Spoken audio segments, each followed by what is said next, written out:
In this video, we are going to discuss more in detail about the Java compiler. In the earlier video, we got an understanding of what are the different components that we have in Java software. To recall them, number one, it's JDK, Java Development Toolkit. Number two, it's JRE, Java Runtime Environment. Number three, it's JVM, Java Virtual Machine. I've given a detailed explanation of all the three components, which we will be using it while we are working around with Java software. Now, looking at the compiler is one of the important software in any programming language that you go for. Compiler is basically a software. So we have a C compiler for C programming language. We have a C++ compiler for C++ programming language. We have Python compiler. We have C# compiler for .NET. C# is a programming language. The same way Java has its own compiler. It's called as a Java compiler. Now, what this compiler is going to do is what we are going to learn in this particular video. So compiler is basically going to compile our source code. So there are two things that you have to make a note of it. One is we have source code. Okay, people who are very new to this term, probably please make a note of it. So others, probably it's going to be a recall for you people. So source code, we know source. Okay, the source refers here is the language that the developer is going to use to write the program or the code, right? So let's say, for example, I'm using C programming language, and I'm going to use main, and the main method is going to be appearing like this, and then we'll be using printf to print the statement. So in a formatted approach, we'll be using a printf. Now if you look at this piece of code, a snippet of code, snippet means a short lines of code. So it's a snippet of C code, and this is something which a human being can read and understand, and you need to learn for it. Being a programmer, you can understand this lines of code. This is the code that the developer comes up with, the programmer comes up with. So it is a source code. It is called as a source code. The source code is human readable. Source codes are human readable, right? Human readable. But the source code need to be compiled further for making the system to understand that code. Okay, so it's all a set of instructions that we give to the system, right? So system will work only when you give a set of instructions, but that instructions can't be in a human readable format, like the source code format. System can't understand, the operating system can't understand. So what you have to do is you have to use this compiler in order to compile down to the mission understandable format. Prior I talk about the mission understandable format, here I'm going to talk about the compiled format. So the compiler is going to be used for compiling the source code further to a compiled code. We call it as a compiled code, and this compiled code is generated with the help of the compiler. That is the meaning. Now if you look at this compiled code, how it will be based on the language. If you say C, once you compile, you will get the system code directly, the mission code. Directly the mission code will get generated. C++, you compile it, you will get the mission code. But here it's not the case. In Java, when you compile, you will get something called bytecode. Okay, we call it as a class files. Class files means it is going to be with an extension called .class, right? Bytecode format. This bytecode will be further handed over to the JVM, and the JVM will interpret it according to the corresponding operating system on which this bytecode is going to be executed. Okay, I'll come to that part a bit later in the next video. We have a separate video where we'll be talking about the JVM in detail. But right now I'm just talking about converting the source code to the compiled code, that is bytecode, is what we achieve with the help of a compiler software. So Java has a software for it, and that is called as a Java compiler. Now let's have some visual understanding of this. Now let's assume that I have a source code which is a file extended with an extension called .java. The source code of Java will be in an extension called .java.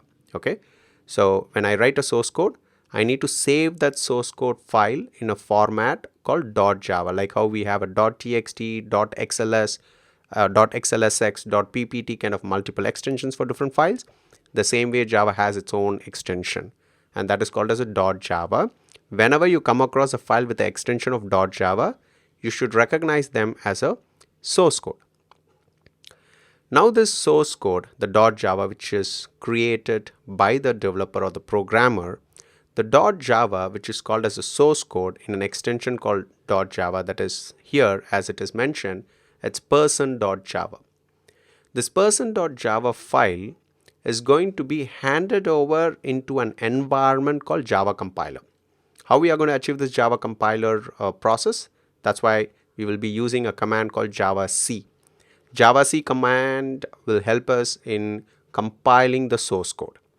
Now once you once you have brought the compiler environment, this particular .java file need to be handed over to the compiler. So how are we going to hand over? Let's say you call a javac command. By invoking the javac command and handing over this file person.java to the javac compiler, then the compiler will start compiling the source code. That is, your .java will be taken by the compiler, and the compiler will start compiling it.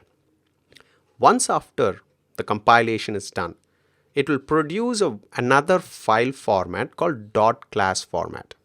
That's what I talked about as a bytecode. It will generate a bytecode, and the bytecode extension is going to be .class. So right now you need to notice that there are two variants of extensions, starting from the source code, that is .java, and ending up with the bytecode format called .class. So there are two variants here, as you can notice, right? These two variants of files are represented in the environment of development and the compilation. In the development side, you will use .java. In the compilation side, it will be produced as a .class.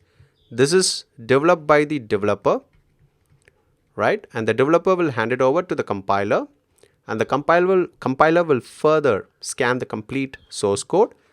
It has to undergo all the constraints that's been defined by the compiler. If it's met perfectly, there's no compile time errors that is occurring, then sure, the compiler will generate another file format called .class. Now, if you look at this this workflow, okay, starting from the .java to the compiler produces a .class, which is another way, technically we call it as a bytecode, and the bytecode format would look like this, okay, probably which a human can't understand that. Okay, it's an intermediate code actually. It is not even a mission code. It is not a mission code. It is not a human readable code. It is an intermediate code. Who can understand that bytecode is only the JVM. JVM as a software we have, that JVM can understand this bytecode and further interpret that bytecode to the mission understandable format of the respective operating system on where the JVM is going to be executed, or this .class is going to be executed. So looking at this format of this bytecode, don't understand that it by itself a mission code. No, it's not a mission code. It's a JVM understandable format. Okay, that's something very important. Now from there, what we summarize here is the source code extensions or .java, as I've highlighted here, you can notice, right?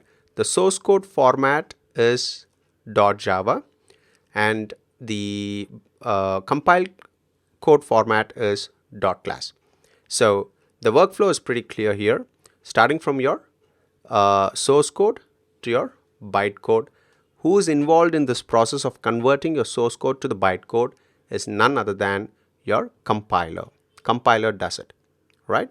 So keep remembering that source code extensions are .java, the bytecode extensions are .class, right? Who generates the .class? The Java compiler generates the .class, and what format that it provides is a bytecode format. Technically, we call it as a bytecode. So in a directory, if you look at a .java file and a .class file, you should know how to differentiate them. .java file is something which is developed by the developer or the programmer who created that source code, wherein when you look at the equivalent .class, it is the compiled code. Compiler have generated the .class out of the source code which you have given to it. If it's a person.java, it will generate person.class. If it is employee.java, it will generate employee.class. If it's going to be product.java as a source code, it will generate product.class, right? So this is how your references that happens between your .java source code and the bytecode.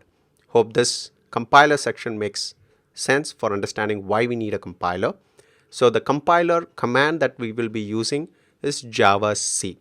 So in the next video, I'll give you a short demo of how this compiler is going to work by creating a small snippet of code, and then we'll move on with the next understanding of the technical things that is part of the Java architecture. So thank you so much for your time. We'll catch up in the next video.